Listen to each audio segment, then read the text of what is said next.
What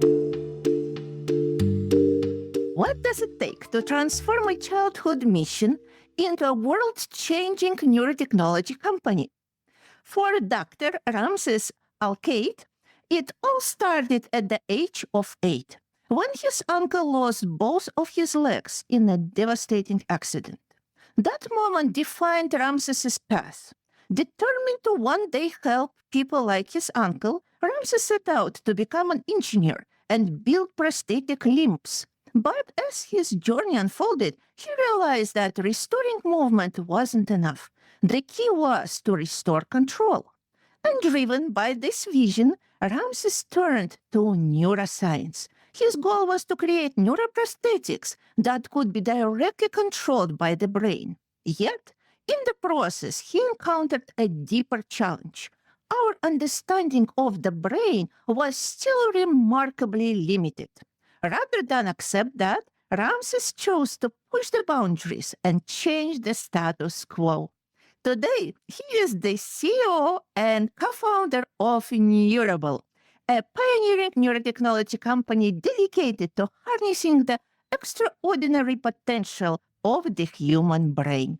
Neurable is reimagining how we live, work, and play using brain-computer interface or BCI technology to create seamless, everyday interactions between humans and machines. Their mission is not just to develop BCIs for the lab, but to bring them into daily life, empowering people to reach new levels of productivity, creativity, and well-being.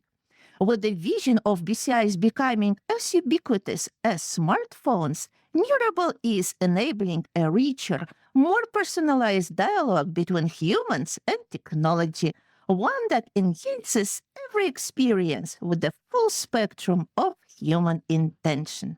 In this episode of Neurocareers Doing the Impossible, Ramses shares his deeply personal and professional journey from building prosthetics to pioneering the next generation of neurotechnology. We dive into founding and evolution of Neurable, the challenges of scaling brain-computer interfaces, and his collaborations, including collaboration with Travis Holman and Miss Space, and the future of Neurotech, brain longevity, brain health through the eyes of an innovator who never gave up on doing the impossible. So, thank you very much, Ramses, for joining us. It's a great pleasure and honor to have you on our podcast. Can you please introduce yourself and let our listeners know where you're joining us from what part of the world? It's a deep pleasure to be here, and I'm honored to be on your show.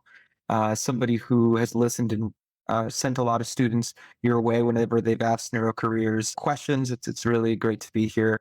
Surprisingly, I mean, our office is in Boston, but I'm actually in Switzerland. I'm here for meetings with partnerships and investors.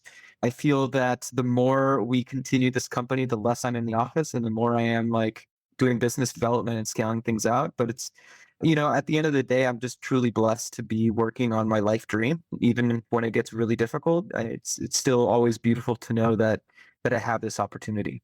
Yes, thank you. Thank you very much. And can you tell us a little bit about your product? I would like us to set up a tone for our podcast because that's where you are at the moment. Yes, your, I would say, peak performance at this time. Yes, it's the product that you are offering to people and which you have right now on your head. Yes, wearing it right here. Can you tell Yeah. us about it?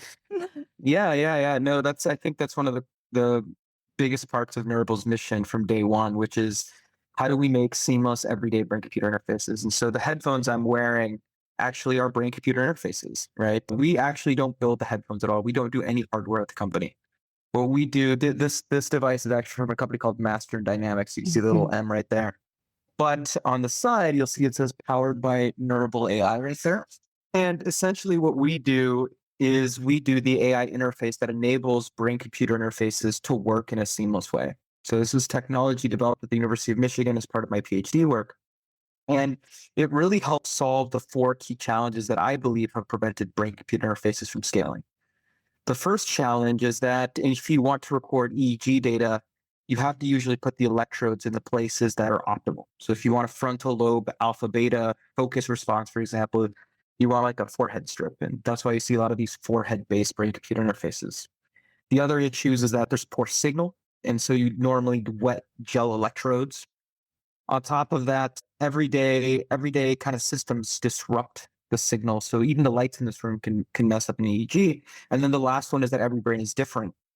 And so if you develop an EEG solution for one individual, it may not work on another individual. So we've spent the last 14 years working to essentially improve and tackle these four problems. And that solution is what we essentially license out to hardware companies. Our first partner is Master Dynamic, which is the one I'm wearing right now. They're these beautiful luxury headphones with EEG sensors on the inside. But we work with multiple companies. And in the next 2 to 5 years, you're going to start to see headphones, earbuds, AR glasses, helmets, really a whole bunch of head wearables that have neural interfaces inside of it. And then the operating system that interprets that brain data and enables people to build applications in a very robust and scalable way. That's what we do at Neurable. And what is your goal? What are you trying to accomplish with adding those electrodes into just wearable technology that people can wear, every day, all day long if they want? Yeah, I mean, at least the mission. And, we have an awesome vision video that really tackles a lot of that vision that I encourage everyone to take a look at. But really, the goal is how do we create this world where neurotechnology can be a part of your everyday life? How do we take neurotechnology for granted? Right? There's this huge promise of non-invasive neurotechnology to track things like neurodiverse conditions, so think like ADHD, dyslexia, track neurodegenerative diseases like ALS or Alzheimer's, Parkinson's, and even in the future, control devices. And the things that have really prevented those methods from happening are the four problems that I described. And so our mission has really been how do we tackle those four problems? And obviously, so we still have a long way to go. But especially people who know the company more internally and know a lot of the deep tech work that we're doing, we're starting to get there. And I can't wait to have this future where neurotech is just a part of every device you wear. And on top of that is a seamless experience that isn't fraught with all the issues that we have right now with consumer neurotech. And that's actually one of the key reasons that why we started this company. I remember when I was in grad school, I learned about how, like I said, people were having these neurodegenerative diseases and not even knowing about it. And then when I saw the consumer solutions that are out there, they were too poor in signal quality. And so that's really what opened up the why behind the company and what we decided to tackle. And now our vision for the future is how do we make that reality into something that's real, right? Not science or science fiction, but into actual engineering, something that people can build off of. And what can people do with this current technology you've developed? There's a lot that we can do right now. What's publicly available is that we can track things like focus and then use it to, for example, create biofeedback for individuals, also to tell people when to take breaks when they're tired and help with brain performance. But what's really powerful is we're building, like I said, an operating system layer. So that same technology that we're using for focus on the Neurable Focus app that people have used, that same technology is being used by the Army to detect fatigue in soldiers. It's being used by our Singapore partners for adaptive training for their drone pilots. It's being used by our partner MeSpace to create customized environments. And so every single time we create a new module, and our goal is, as a company, is how do you create as many of these modules as possible that makes it really robust and reliable to build brain-computer interface applications on top of, and then let other people build solutions. We have a lot of other things that we haven't disclosed. The only other thing we have disclosed is our brain health features that's available in the app. It was started with a collaboration with the U.S. Army, where right now a lot of soldiers are getting essentially blast over pressure events. So shockwaves are impacting their brain, and we can track the damage that happens to them. And then we can also track the recovery. Well, that same technology we're using in our Neurable health app side, where we can actually track your brain age, see how things affect it. So drinking, how sleep affects it, be able to track signals that are associated to anxiety, to calmness, to cognitive speed, and then provide that as a feedback, kind of like a Fitbit for your brain or an Apple Watch for your brain. Those are the two publicly available capabilities, but there's so much more to the platform we haven't revealed to the public, and I can't wait to start rolling that out. That is absolutely amazing. And I would like to start with the most simple applications for people in their daily lives. I was giving a lecture yesterday to my students. I'm teaching cognitive psychology this semester. And we were talking about dementia, about memory loss. And of course, the question from students was, how can we prevent that? What can we do to have a long brain health? How can we stay with our brain healthy until we are 70, 80, 90, and now the lifespan is expanding. So what can we do? How is your product contributing to that? Can it contribute? What do you think? Yeah, and actually longevity is turns out to be one of the biggest customer bases for the technology that we're building. So I would say from this master dynamic product, two key areas: people who care about focus and people who care about longevity. And we're seeing this increased attention in something called Brainspan. So we have longevity, which is how long you can live. You have health span, which is how healthy the span of your life is, right? Because even if you could live to 200, if you're wheelchair bound and you can't do much, is it really worth living, right? And now we're seeing this inflection point of a concept called brain span, where it's how healthy your brain can be over long periods of time. Because even if you're 200 years old and you have a six pack, if you have Alzheimer's, it really doesn't matter, right? And so essentially what we're doing with this technology is, for quite some time, there has been biomarkers associated to, for example, Alzheimer's or Parkinson's, for example, drops in alpha peak frequency or increases in theta, depending on like frontal temporal regions, for example. But the main issue is that in order to do this, you have to be able to compare your brain this year versus next year and then see progression throughout that timeline. That's just not possible with current EEG technology because you go to a lab, at most somebody might get an EEG once or twice in their life, right? And even if you got it once a year, it's the noise every single day is slightly different, and you're only getting one snapshot in time. And so once you bring something to a wearable technology that people can wear every day, like I have right now, this device that I'm wearing right now, you can actually track your brain biomarkers every single day. And I can see different changes that happen to my brain. And in the near future, we're going to be tracking some of these biomarkers associated with different neurodegenerative conditions. And while we're not going to diagnose anything, we're going to tell you, hey, you're trending in this direction. Go see a medical professional, right?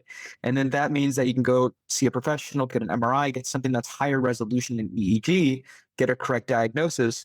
But our mission is how do we make it so that nobody can be surprised by their brain again, right? And that is, I think, the powerful thing that an everyday wearable enables that we haven't been able to do with EEG traditionally.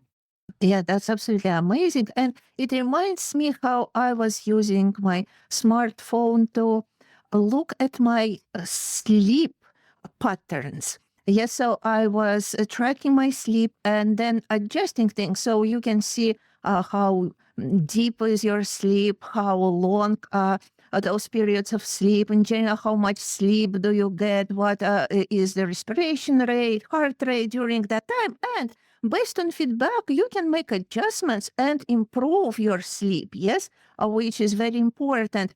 What would be the parallel with the technology that you developed? What we can track, what type of data can we use to improve our brain performance? Yeah, actually, if you let me share the screen, I can show you something really cool. So I'm going to share some of my personal data. And this is the early beta version of the app. Now it's gotten a lot easier to understand, but this right here, for example, is my brain age report. I get it every single day, essentially I get one. And you can see my brain age is around 30. That's pretty typical for me. And then down here, you can actually see different responses. So delta is usually associated to sleepiness. Beta is usually associated to like cognitive speed and readiness. And so this was before a conference called South by Southwest. So I went to South by Southwest, and instead of following my healthy patterns of going to sleep early, eating right, etc., I decided to start drinking alcohol at these mixers, wine, pretty typical stuff. Nothing significant. I'm not a heavy drinker anyways. And then I start staying up late. And over 3 days, my brain age starts going from 30 to 50, right? And you can then see my biomarkers down here associated to, for example, delta going above what's considered normal, which is this box. And so it means that I need more sleep. And then you can see my beta responses below their boxes, which means that my brain readiness has gone down. And once I actually start going back to my normal healthy habits, you can see it goes back down to 29, right? And so that's kind of like what I mean by like real time. You can start to see how the changes you do day by day impact your brain health. But what I think is even more powerful is that this time now we can actually see things associated to longer time periods too. So for example, here's my week breakdown. Blue is what is considered my baseline. And right now we have this system called sick care. When you go to the doctor because you're sick, right? What if in the future we could go to the doctor because we get changes from our baseline? So in this case, this red dot represents me recovering from South by Southwest. I finally go back into my baseline zone. Awesome. And then I noticed that all my markers start going crazy Sunday through Monday. So instead of, just continuing to move forward with my life, I realized that this is happening. So I go to the doctor and guess what? I got COVID, right? 4 days before I had any symptoms, I was able to detect that. And we're already getting people messaging me about them also detecting COVID before they feel sick or other types of neuro conditions, for example, migraines, and other things that typically affect individuals. But you can start to see that by having an everyday device, you can start to tackle a lot of these key, questions about your brain and how you're feeling, even sometimes before you have any, physical reaction to what's occurring. Yeah. And which brings me to another question that our students, well, yesterday we had such a wonderful conversation, were asking, can we prevent cognitive decline? So in this case, we would be able to start seeing that red zone appearing. Yes. And we can start Mhm. questioning, okay, where is it coming from? I don't have COVID. I don't have this. I don't have that. Is something happening with my brain? Exactly.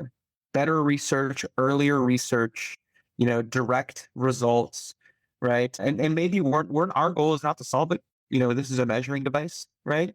But if you give people the tools to measure it in closer proximity, it enables them to do a different kind of science. And then on top of that, instead of trying to solve a problem, like right now, the standard of care for Parkinson's and Alzheimer's is 10 years into the disease. What if you knew it 1 year into the disease, right? There's that new Eli Lilly drug that if you capture it early enough can push Alzheimer's away many more years, right? It's powerful, but not if you capture it late. So by capturing it early, we can push off these diseases for much later as well. And that's really the capability of everyday technology. Yes. What applications that people are using the device right now, individual people? I know that on some podcasts you were talking about doing meditation. I think that was your example. Yes.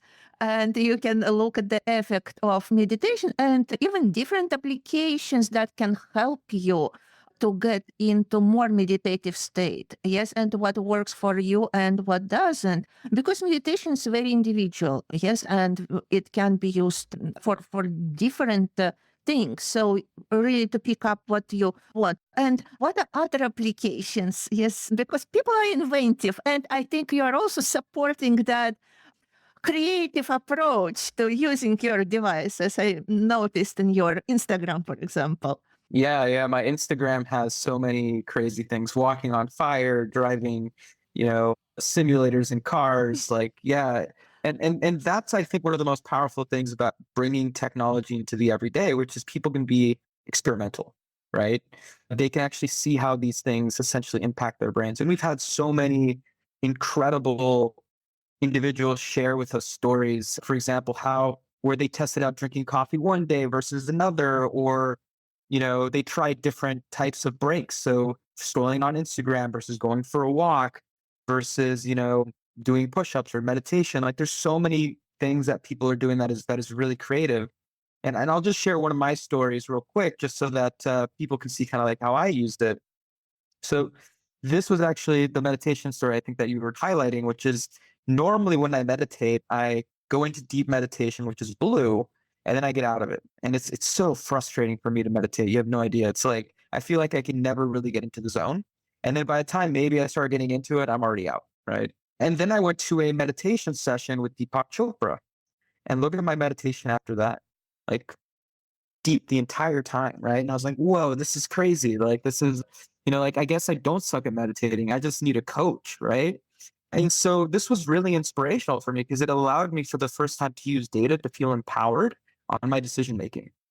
So I downloaded about 8 different meditation apps and I started experimenting with different ones, and most of them didn't work until I found one called Getting Deep. And that was the one that worked for me, right? And it might be different for another individual, but like I would not have been able to find the right tool for me because every brain is different. People are affected in different ways without having some sort of everyday device that I could literally check things myself, right? And most importantly, the data wasn't crazy EEG lines everywhere.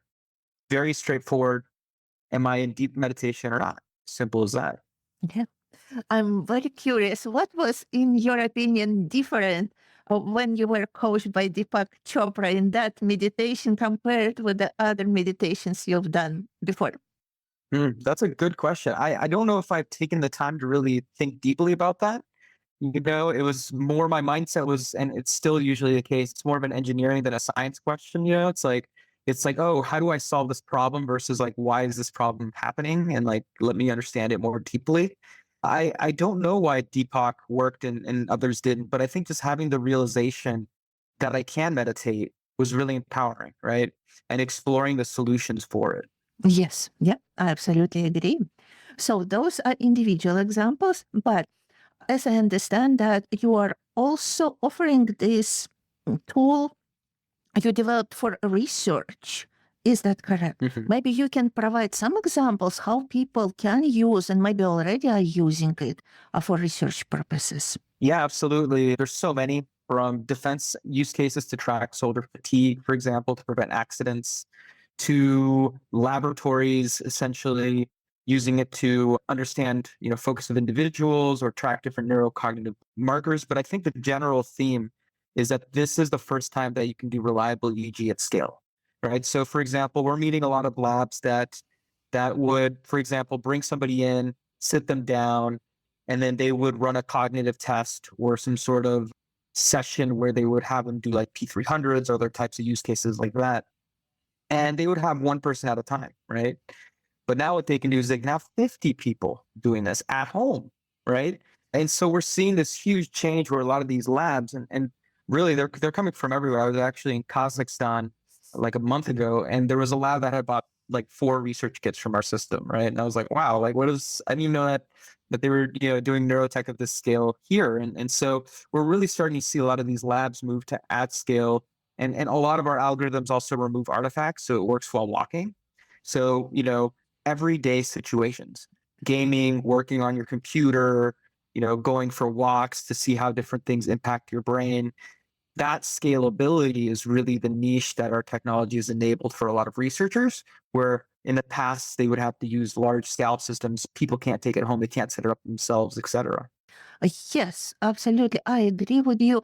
And how do you think this is changing in general research and the data that we can get from neurotechnologies, having the possibility to wear it and do studies in real life settings? What new insights it can provide to researchers? Yeah, so many that we've seen so far. And actually, there's some papers coming out, so they've published it. But the 3 things that have really this technology has enabled for researchers is one is they can do studies at scale. So right now, for example, if you did a study, you might do 10 to 30 people, right? We just got a purchase order, this month for 10,000 units. So imagine doing studies with 10,000 people, right? It's also now real time. You can literally capture the data in real time while they're at home. So, not only are you seeing how this affects thousands and eventually millions of people at a time, which is something we've never been able to do with EEG, but then we can see how things are affected in real time. But the most powerful thing is now we can see things that are happening longitudinally, right? So we can see changes in people's brains day by day, week by week, month by month, compare all that together. Previously, for example, when we were looking at individuals who had Alzheimer's, you would compare a healthy control system versus a group of people who've already been identified with Alzheimer's. there's a gap there. Like you don't see progression, right? There's a gap of information there that can be used to predict as a person is trending in that direction. Now, these are just headphones that you take with you. They're literally in these labs we're working with, they're just giving them to people. All right, have this, share your data, right? And then you can imagine over days, weeks, months, even years, we're starting to see that progression happen in between. What are different things that can be impacted? And that's the really powerful thing about everyday wearable devices. It's scale, real-time, longitudinal data, which has never been possible with EEG. I mean, how many studies do you know that have done a 10,000 person EEG study, right? That's hasn't happened. And that's going to start to become a norm. Absolutely amazing. Let's provide a little bit of a perspective of how this wearable neurotech technology developed. I know that you started with a conventional gel-based EEG system, yes, back in the day. And I think Hmm. you were working with people with the cerebral palsy. Yes, that's where you Hmm. started. And you went through quite a few iterations to get to the Hmm. place where you are and to this product. But can you maybe guide us a little bit through this process? And what I'm very curious about how we can still have a signal that provides us enough information about the brain to track all this progress, but with a minimal coverage. And especially with the not so many electrodes and around the ears. Yes, we're used to having them on the head. Yeah. And here, one, two, three, four. Yes, so 8 on each side. Yes, Hmm. 16 total. So can you tell us a bit about that? Yeah, that's, I think, one of the biggest competitive advantages of our company. What a lot of companies do right now, especially in the DCI field, is they raise a ton of money, they release a product 2 years later, and that product disappoints people, right? We've taken a completely different approach. Instead of trying to release a product, first of all, we're software only. And our goal has been, how do we solve those four fundamental problems, right? And we essentially started this in 2011 using wet electrode systems. And the goal has been, how do we solve those four fundamental problems? And the reason it's taken us so long to release a product, even though this technology started in 2011, is because we've actually worked our way down to smaller and smaller form factors, right? From wet electrodes, 128 to 22 dry electrodes to 6 dry electrodes to eventually headphones in 2019. And then now, we have even more form factors. But the main goal here has been not to release a product, but to improve the technology so that we retain as much of the signal quality as we can and still be able to pull out good data. And all this has been done with, advanced AI techniques that our team built over the last 14 years. And there's a ton of validation on the tech. We've gone through 2 years of Air Force and Army validations. There's also a white paper that compares us to this 22 electrode system. And you can see from that white paper that looking at the same responses, due to these advanced AI techniques that we developed over the last 14 years, we're able to match about 90% correlation coefficient, depending on which markers we're looking at. For example, P300s, auditory steady state potentials, eyes open, eyes closed responses to what a full scalp EEG would be. And the way we do that is fairly simple. Well, I mean, it's simple to say, but it's essentially this. It's 4 pieces of IP that we've developed. One of them that was developed during my grad school years, which essentially enables us to boost the signal to noise EEG. Another one that enables us to infer data across the whole head, even though we're just recording around the ears. Being able to remove real-time artifacts, and then also to enable continuous calibration and QA, right? These 4 pieces of IP are what have solved these issues right here. We don't need sensors in the perfect location. We help solve the signal to noise. We remove the signals that disrupt everyday EEG signals. And our continuous calibration system enables us to essentially recalibrate dynamically so it can work across different brains. Like if I took this headphone and I gave it to you, within a few seconds, it would work just as well as it does on you as it does on me. And that's why whenever people see or use our demos, they see a one-to-one correlation of what they're experiencing versus what you would traditionally see from a lot of consumer neurotech, which is a line that bounces all over the place. And people are like, I don't know, is this working? Is this not working? And that's also why we don't have to do hardware.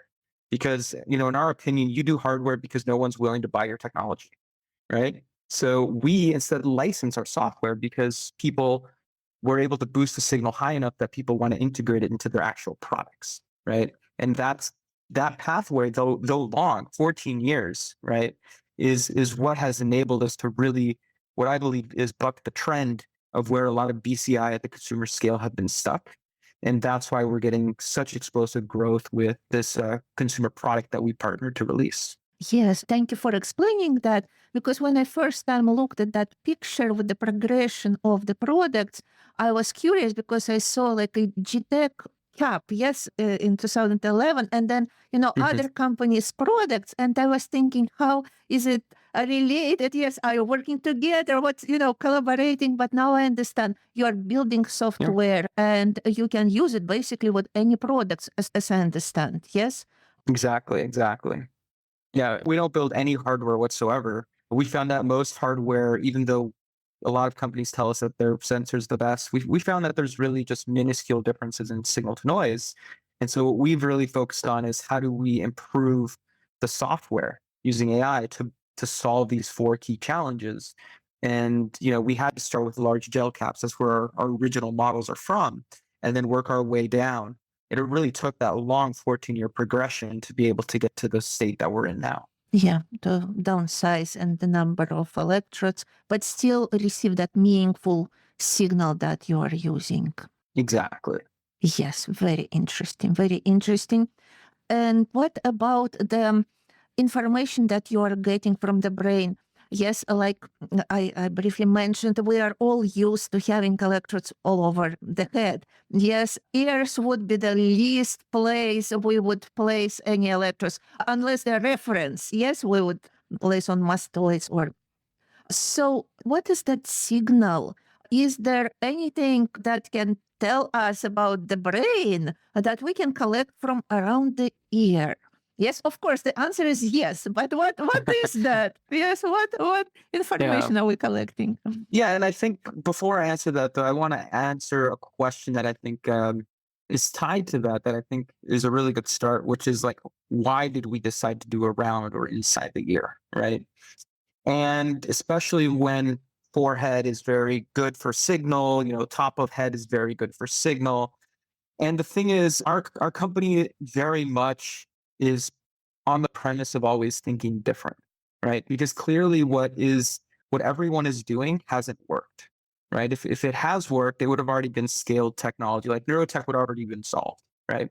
So we look at what solutions are out there and we purposefully don't do that, right? It's a very logical choice. So for example, we knew, and we actually have prototypes where we're using, electrodes at the top of the rim, or we have spiky electrodes around the ear, etc. But we said, let's not do that. Let's ask the customer what they would use. And so we actually created fake websites where people could go buy a Neurotech product. And we had people go to those websites and essentially give us information as to why they would and would not buy it. And it turns out that the only product that they would buy was a product that looked like a normal pair of headphones. If there was spikes up here, they were like, what if I fall down and it hurts me and it stabs me? And we're like, well, they're soft. You don't have to worry about it. They're like, still, I don't want anything spiky in my hair, right? We we tried different materials around the ears or other things like that. And essentially our choice was guided by what does the customer want, not what is best for EEG. Yeah. And our goal was, okay, if we build what customers want, and we take the gamble that we can solve that problem, then that tackles the biggest issue in getting this adoption curve to happen. And if we don't and we fail on the way there, then I guess, we did our best and it is what it is. So we bet the company's success on saying that we're going to build what the customer would buy, not what's going to work for us. And that took a long time. I mean, we didn't get this technology out until 2023, right? That's from 2017 to 2023. That's how long it took to try to solve these problems, right? And then validate that there was good EEG. How does it work with hair? What about if people put on glasses? Like there's so many of these variables that we had to tackle. But the why was very important because we want to make sure we release a product people will buy. That's the most important thing, right? And so how do we get good signal from around the ear. It's very tough, and it all goes back to our IP. If you just look at the data by itself, it kind of just looks like noisy data, right? Especially because there's a lot of jaw movement around this area. You get a lot of infection, also the eyes moving around. You get a lot of artifacts that are in there. And so our 4 pieces of IP, one of them helps remove artifacts, another one boosts the signal to noise. And so when users pick up EEG from our headphones, they actually don't pick up the raw EEG. They pick it up post analysis from our AI system. And that is what enables them to get really solid EEG that has enough data in there that they can actually run their experiments off of, instead of just picking up the raw EEG and sending it through. So it really is the IP on our side that enables that product evolution and product development that can come from this type of hardware. Yes, very impressive. And it makes sense, your choice definitely of using earphones, because that was one of the obstacles in general of neurotech adoption. People were saying, yes, we would love to use the technology, but we don't want to look differently from other people. Yes, and also people with certain disabilities, they were saying, no, we don't want to stand out. We already feel kind of uncomfortable. Yes, and we want to look like all normal people look like. And what the design, the approach you're providing, it is exactly that. Yes, we all wear headphones. That's absolutely normal. That even looks cool. Yes, they have nice headphones on, but they also work as BCIs. Exactly. That's so key. That is so key. It has to be normal. There's this concept called the anacrene effect where everything has to be good enough before it can be successful. And that's true with BCI. It has to look normal. It has to cost a good amount. It has to be performant enough. All these things have to come together before it can be successful. I absolutely agree with that. And my next question is, I saw already several companies, no, at least one company. It was Apple.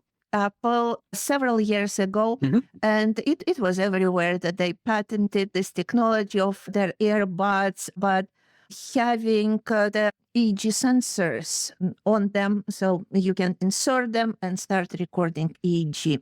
And probably as people understand that this really is something that people would do, people would wear this, there are more and more people who might try coming up with something like this.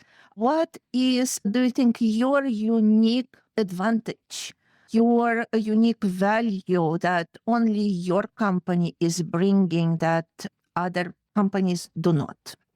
Yeah, that's a great question. Really it comes back down to our 4 pieces of IP. They tackle the 4 biggest issues that have prevented scaling from happening. And there is a lot of incumbents in the field. What we've seen is that the majority of these incumbents are hardware based, right? And so we actually see them as potential customers. Do you want your hardware to work at a high degree of capability that it can actually scale a product? Cool. Come talk to us, right? We're really good at that. And we're working with a lot of different companies, global brands as well, to bring essentially Neurable powered products to the market. And I think that because we are such an easy direction to scale out and get good neurotech out there, it's given us a competitive advantage in closing these deals and bringing it to market and eventually create an ecosystem of developers that build on top of our tool and platform that continue to create a stronger mode as we move forward. Do I understand correctly? For example, I am a producer of very good headphones. I hear this conversation and I can contact you and said, Dr. Alcaide, I'm very interested teaming up with you. Can I purchase a license and use these EEG sensors with my headphones? Is this how it works? Exactly. And that's what our business model is. Our business model, is not to necessarily sell headphones. We're not a headphone company at all, right? And we never want to be a headphone company because it's tough. Like, I don't want to compete against Apple, right? Like, what we are is we are an AI company that essentially licenses our technology out to headphone makers and headwear makers. So I think this probably describes it best, which is we write software onto the chip that goes inside your devices. It can be a Qualcomm chip, it can be anything.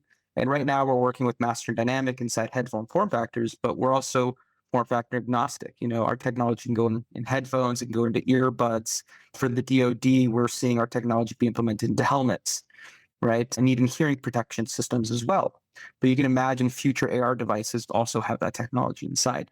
So we are essentially just software that boosts the brain signal so you can do real things with it. And we license across multiple brands and companies. That is absolutely amazing. So basically, anything can have your technology integrated. Yes. Yeah, Yeah. at a large scale. Okay, wonderful. My next question is about, of course, it's a podcast about careers. And at the beginning of Hmm. our conversation, you said that you are sending students my way or our Neurocareers podcast way, yeah, so that they would listen and get some advice. But obviously, they're asking you for the advice first, yes, before you refer them.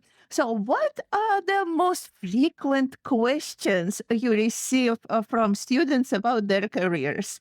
Yeah, no, it's a great question. And honestly, like I feel it's always the same three questions. And if there isn't like 8 students that reach out to me per day, like something's wrong. It's crazy. Like my LinkedIn box is terrible. And that's why I like to send them your way because it's just, I gotta work on other things too, right? But I think the three biggest questions that I get is what should I be studying? Right. Mhm. And this has become more prevalent now that AI is starting to get really big because that question is changing. The Yes. second question is I want to understand like how I can get into the career space of neurotechnology. What are the avenues for it? And then the third one is I didn't study neurotech. How do I get into neurotech? Right? Those are the three kind of biggest questions I get the most.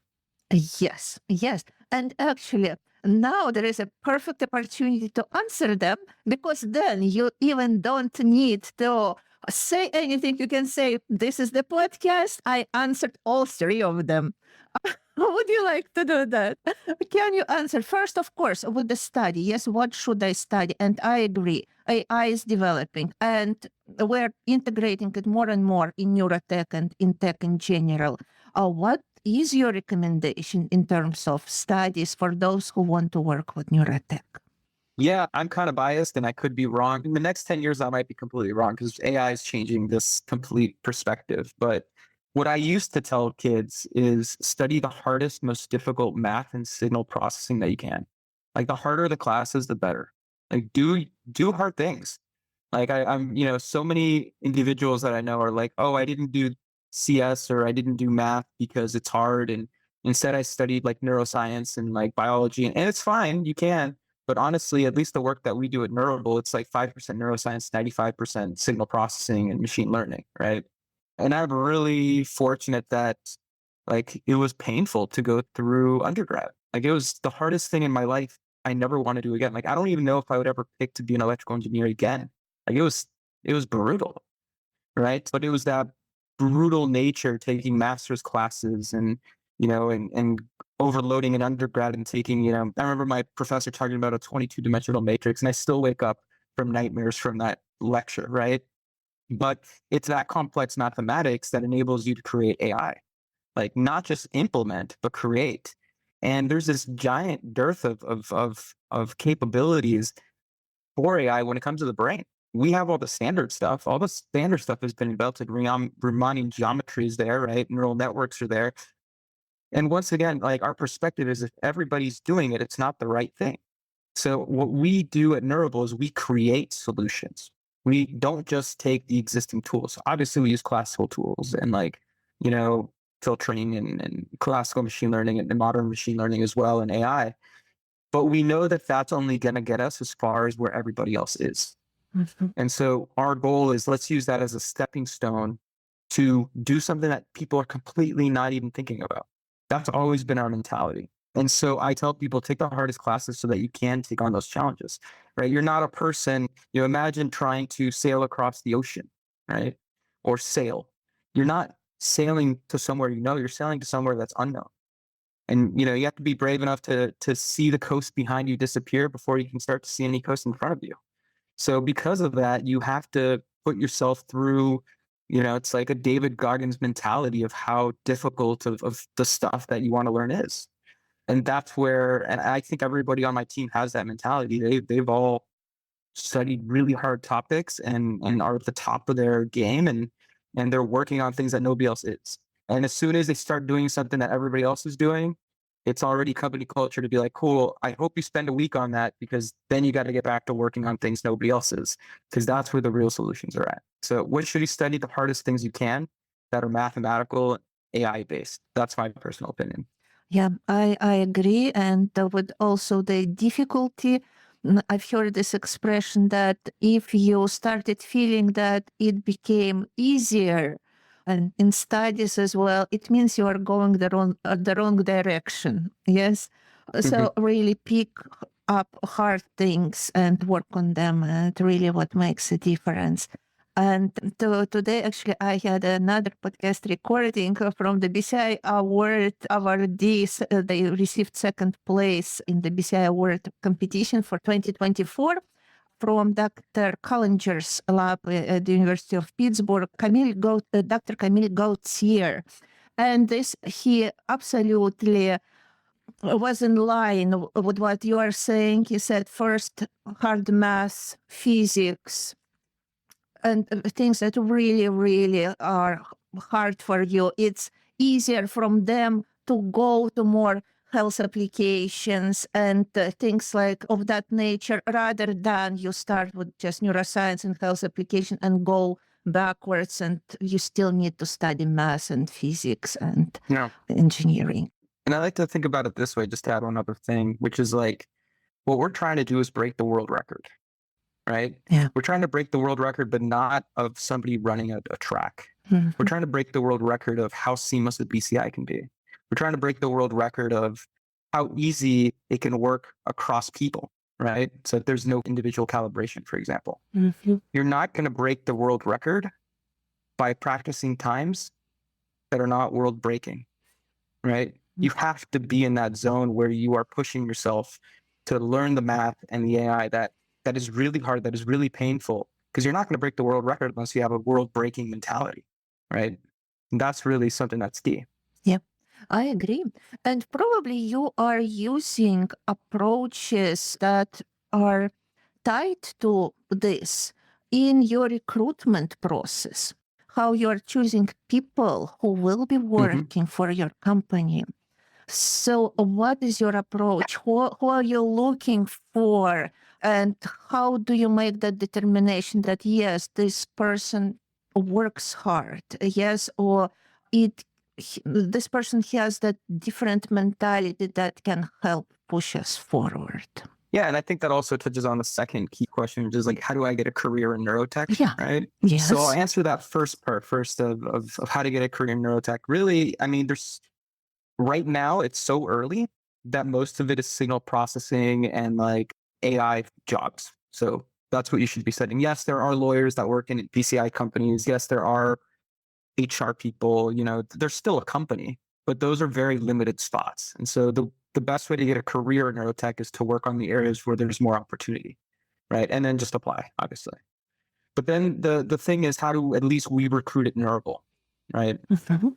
At least for me, and whether you like Elon Musk or not now is beside this point. I'm not going to get political, but one of the best things that he said is that no one changed the world with a 40-hour work week. Right? If you're going to work 40 hours, I don't want you at my company. Every single moment you should be learning, growing. This is a mission, right? And the mission either fits for you or it doesn't. It's as simple as that, right? Now, obviously, we want you to be great at technically, and we're looking for those one percenters, right? And you don't have to be the best of like the top of your class, right? You can be a one percenter when it comes to creativity. But the difference of what makes somebody 1% in the top 1% is whether they're willing to put the hours in. One of the best books I ever read was called Outliers, and it's about how people became the best in the world. And the Beatles and so many other individuals out there, for example, they were great because they put in the hours. The Beatles played more than anybody else, right? Michael Jordan would shoot hoops, hundreds of hoops per day. Kobe Bryant would start his practices at 4 a.m. while everybody else started at 7 a.m., right? These are the people who are going to get their 10,000 hours in. And that's the whole premise of the book. Get your 10,000 hours in as soon as possible and then work on something that market wise has good timing. Now, market wise, neurotech, the timing is finally here. Like we're seeing this huge inflection happening with with our own sales and growth. I mean, we're growing at least 4 to 5x per year right now. It's crazy, right? But when it comes to finding the right people, it's are you that kind of person, right? Are you hungry? Are you humble? So you're teachable, and then on top of that, do you have good interpersonal skills? So you have those three things, and you have the mentality of being somebody who makes this your life mission to bring this technology to market. Those are the people we're looking for. And if it's not you, that's okay. Like there's a ton of other companies out there. It's just not Neurable.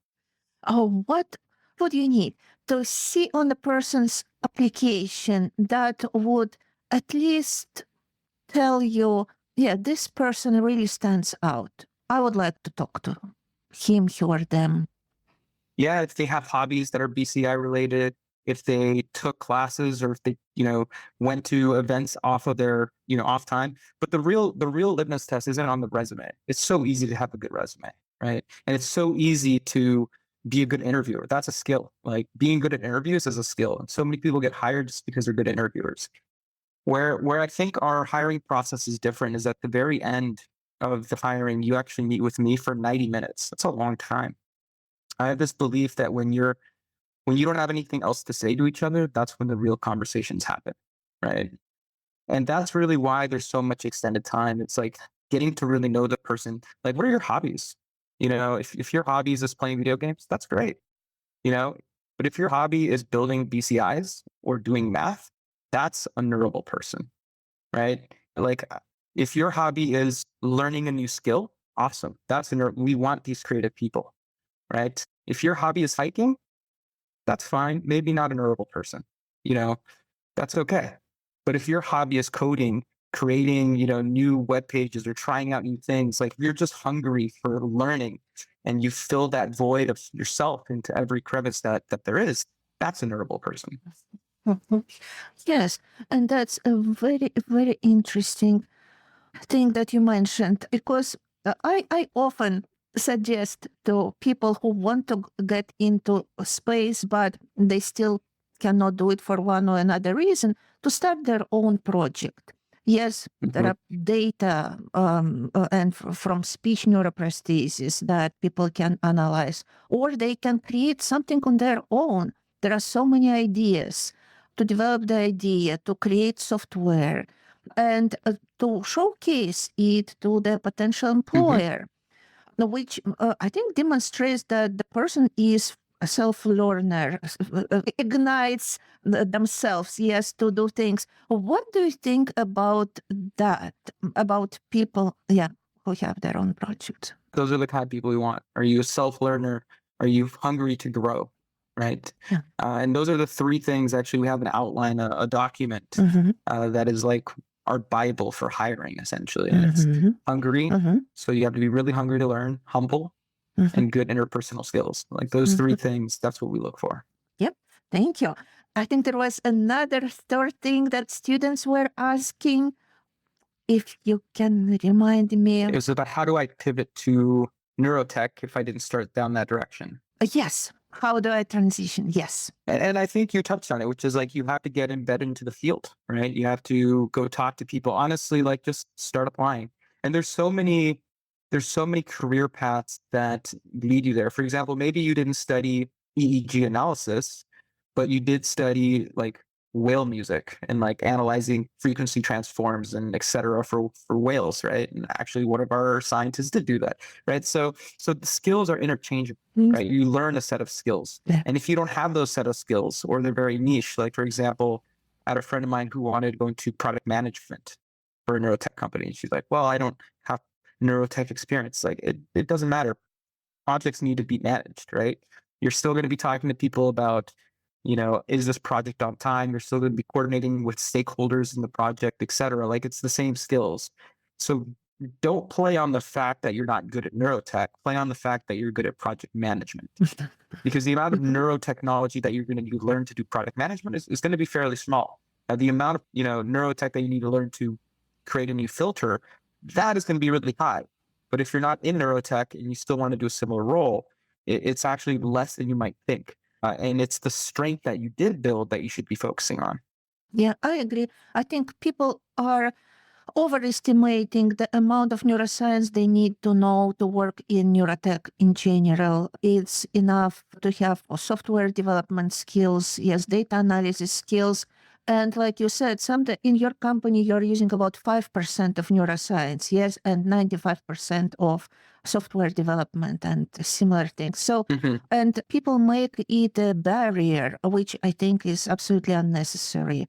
Especially, there are other people on the team who can support and help, and people can learn about neuroscience. What do you think? How much of neuroscience in general people coming to neurotech companies should know to be successful at their work? So there's this quote, and I'm not going to get it right, but this was back when I was studying speech signal processing at the University of Washington. And the quote goes, "Every time I fire a speech pathologist, my accuracy goes up." Right. And it was a scientist, but basically what he would do is, he would fire one of the speech pathologists and then he'd bring in a computer science major in, right? And the accuracy of classifying the words went up. And the reason for that is because a lot of this, what that we do is at least on the EEG side, is signal processing Mhm. and it's mathematics and it's filters, right? And so the amount that you need to know, like where the signal came from and like what type of signal it is, these are things that you can learn as you go and overall are fairly teachable because we're dealing with things at a systems level, Yeah. right? So very high level. We're not dealing with things at a very small, like neurochemical level. We're not doing actual, tests on the brain directly, for example. And so it is very much more, data driven, or in the case that I spoke about earlier, role driven, right? Than it actually is neuroscience driven. Not to say that we don't use neuroscience, we do, and we have neuroscientists, but a lot of it is, for project management, it's managing a project. For signal analysis, it's doing Fourier transforms, analyzing the signal. It's those core skills that are really more important than knowing the anatomy of the brain. Like I had somebody who wanted to take an anatomy of the brain course. I'm like, you don't need that level of depth. Just, look at a picture of the brain, learn some of the basics. Like that's good enough. The signal is really what's going to drive the results of what we're looking for. Yes, thank you so much. I think that's very important to know this to our listeners. Another thing that I noted, students are asking, should I go and do my PhD? And they want to work in industry, yes, or they also want to create their own startup. There are many students, Mhm. probably you noticed, yes, that it's growing. Should I do my PhD? And what I noticed that some people are actually using their PhD to create already certain basis for their future products that they want to develop Mhm. in their startup. For example, I was talking to Neurable founder who is creating a space for robotics, interactions with the robotics. And he prepared almost everything that he needed to start that during his PhD. Today, you also referred to some things that you already built during your PhD that you are using in Neurable. So, what is your take on that? Should you pursue PhD if you want to do your startup? And how can you use your PhD time for your own benefit? Yeah, neurotech is early enough right now that I personally do think you need a PhD, right? And the reason I say that is because it's we're not at the stage that we're creating engineering solutions now. Our team is working on that. We're simplifying things. We're enabling people to build devices and companies on top of our OS platform. But if you want to do something that is truly differentiated and solves a problem, right now I do believe you need a PhD. You know, I've seen a lot of students who don't have PhDs build BCI companies. They usually raise, about $1 million or $2. They end up building the same products that we already have on the market with the same performance, that has been lackluster. And it's because they didn't take the time to really understand the problem that existed in the field, which is what your PhD does, and then explore how to solve that problem. And until neurotechnology becomes more scalable from a development perspective, I do think that you need a PhD. We really only hire PhDs on our side as well. Mhm, mhm. And about using your PhD for actually building something that you can use then later in your startup. Exactly. Right. I agree 100%. Yes. So in this case, you would recommend not just taking certain topic that is given to you, but rather looking for opportunities to already work on something that is relevant to your idea. Yeah. And what I would say is not everyone is a startup person. Yeah. Not everyone is a, founder, right? You can be a startup person and not be a founder, right? And some people are fine with corporate jobs. It's not a problem. They're all perfectly fine career paths. But if you do want to be a founder of a BCI company, I think the PhD process, once again, gives you that framework of identifying a gap in the field. That's literally what your role is the first 2 years. Let me understand the field. What are the gaps? And then you're there to solve that gap. Now, whether that solution is something that is scalable or not really will determine whether you should scale it into a company or not. Mm. I'm in Switzerland here, for example, and I'm at this company that is doing essentially a system for connecting with non-invasive electrodes, right? Mhm. That is a scalable company. Like they're going to sell that to other individuals who make invasive BCI systems. That's awesome. But not every piece of research leads to scalable technology, right? And that's a whole separate conversation. Like, is this, a hobby? Is this a large scale solution? Is this $1 billion solution? All of those are different types of businesses or no business, right? And those are the questions that you should be asking as you go through your program. Mhm. And for those who are aiming to work in industry, because there are many people who now want to work in neurotech industry, so what would be your recommendation for them to focus on during their PhD years? Once again, the hardest classes you can take. That's always going to be true, right? And then on top of that, I would just say understand the gaps in the literature, understand how to solve them, you know. And in my opinion, something that I don't think we do necessarily enough in the PhD program is how can you solve them in ways that aren't the standard ways. Like we use frequency transforms for everything. We use, Riemannian geometry. Like we use a lot of these classical techniques. We also use now neural networks. But what else can you try? Right? At least a lot of my PhD, and probably the reason why it took a little bit longer, and obviously the work that I did came out of my PhD program. The reason it took longer is because I also used it as an opportunity to try new things. Like the PhD is really such an incredible thing, right? It's like imagine somebody said, "Hey, I'm going to give you like 4+ years to essentially work on like whatever you want to a certain degree. It has to do within the scope, but you're going to become like the world expert on this, right? Like how often in your life do you have that Yeah. opportunity, right? Yeah. Like we will pay you to solve this problem, Yeah. and it's up to you to figure out how to do it. Like that's a very rare and precious moment and opportunity. How you use that time is up to you. And if you get something out of it, that's all up to you as well too, right? Yeah, absolutely. Absolutely. I had this experience when I was working at the psychiatric hospital as clinical researcher, clinical personnel. And at the free time, I was able to do my research. And then I came to do my PhD, came to this lab at the Helsinki University Central Hospital, and I had like the whole time.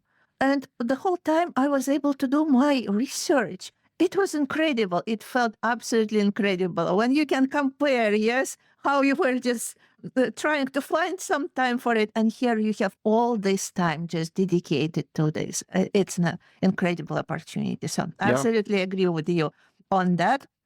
Thank you so much. And what was the biggest challenge in this whole process of building Neurable for you, and how did you solve it? Oof, man, there's so many. Jesus, it also depends on.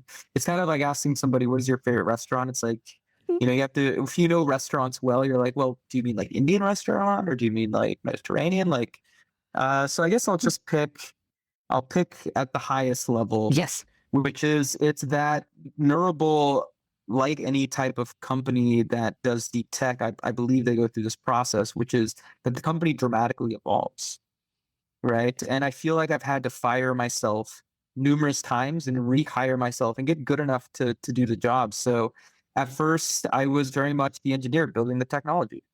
Then I had to become a VP of engineering. Like I didn't know how to lead teams. That was completely new to me. So I remember spending every weekend reading books, calling mentors, being like, hey, how do I handle this interpersonal conflict of my employees? How do I, you know, manage essentially, an engineer that doesn't want to work on a task, right? Like they're not motivated by it. So it's a completely whole new set of experiences. And then fundraising, that's a completely different process, right?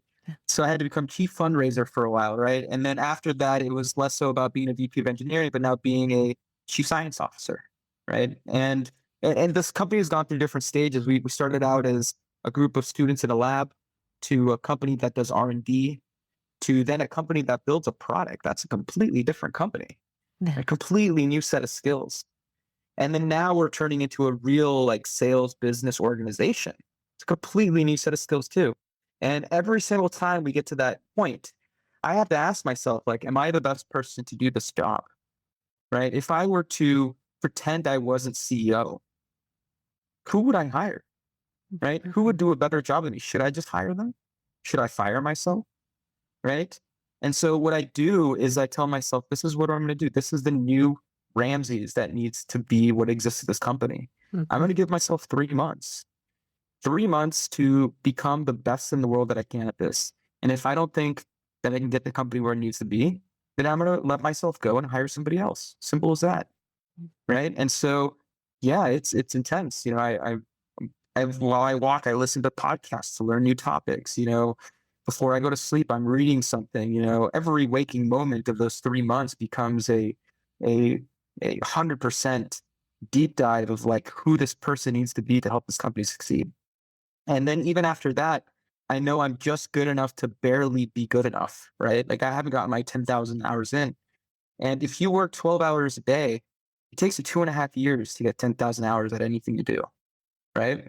And so, that's the mentality that I bring to like how I need to be and grow to make sure that this company and organization be successful if I'm going to be the one leading it. And it's those pivots and those changes that have been, I would say, the hardest parts, at least for me personally.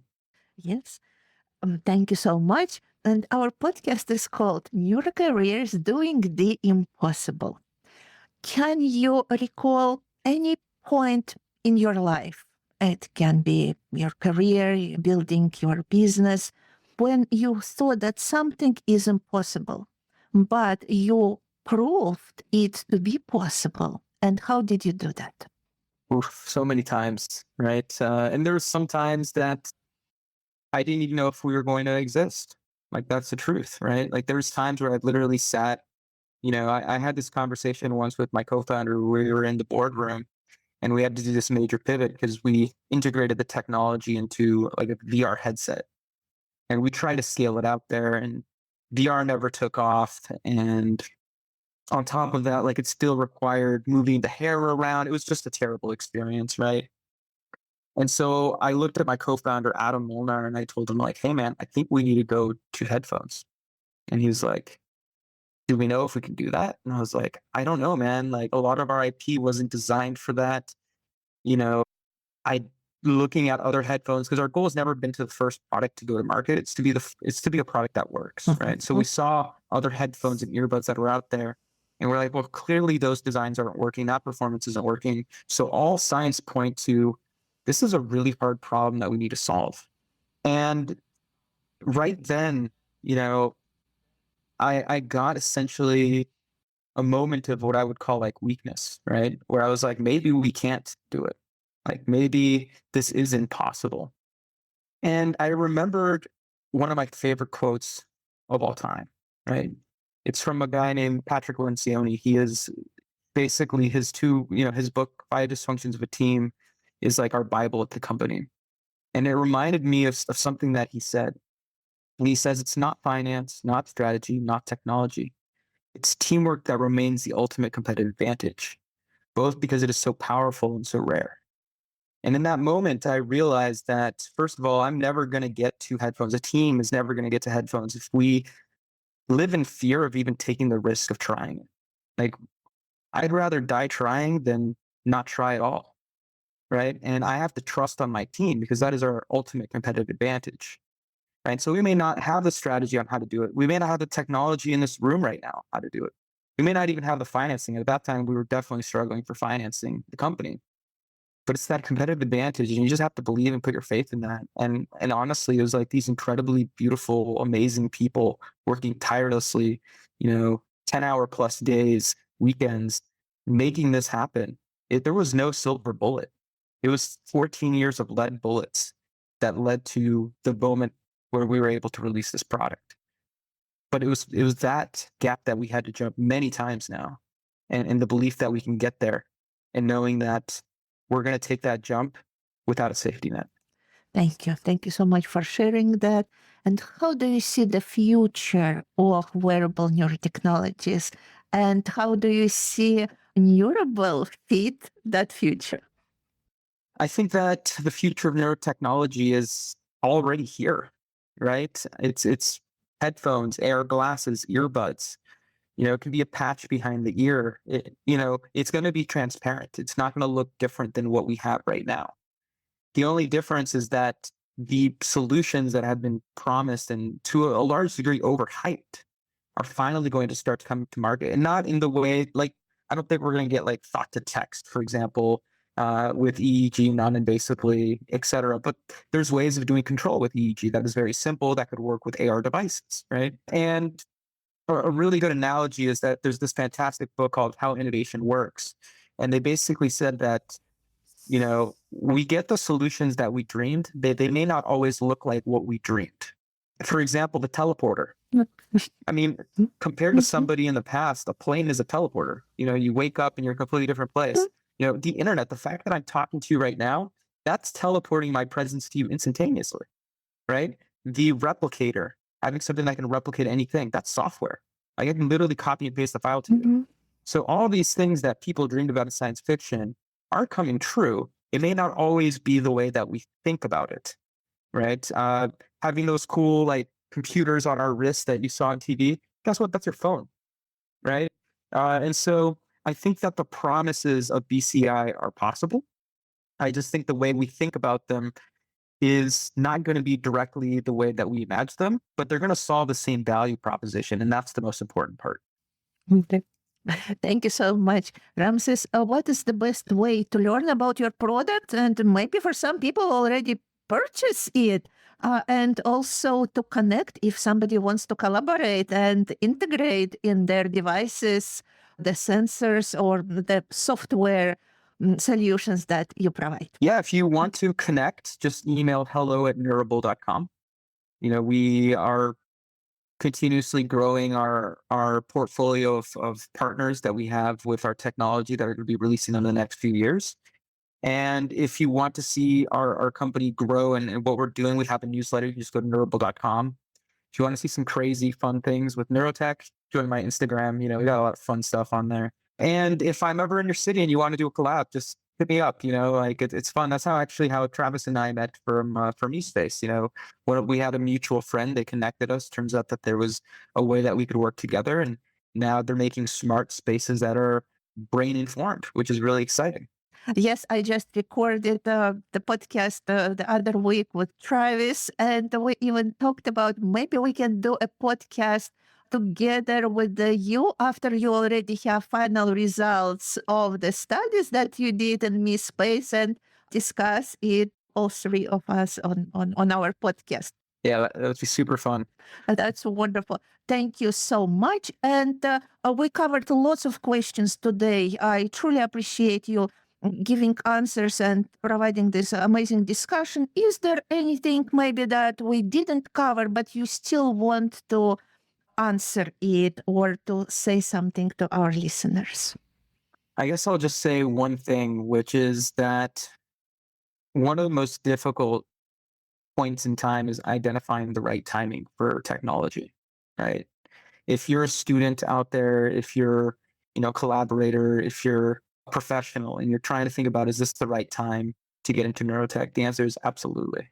Like things are blowing up. You may not see it yet, and I was talking to one of my favorite content creators about this, which is like a lot of what's happening right now, people don't understand how big of a deal it actually is, right? It reminds me of like when AI first came out and we were watching like Will Smith eat spaghetti and people were like, oh, AI will never be able to do video well. Look Will Smith doesn't even eat spaghetti well, and now look, it's only been 2 years, since some of these big evolutions in video are happening. And I literally half of the ads I see on Instagram are AI developed ads, right? And they're really funny and they're really engaging.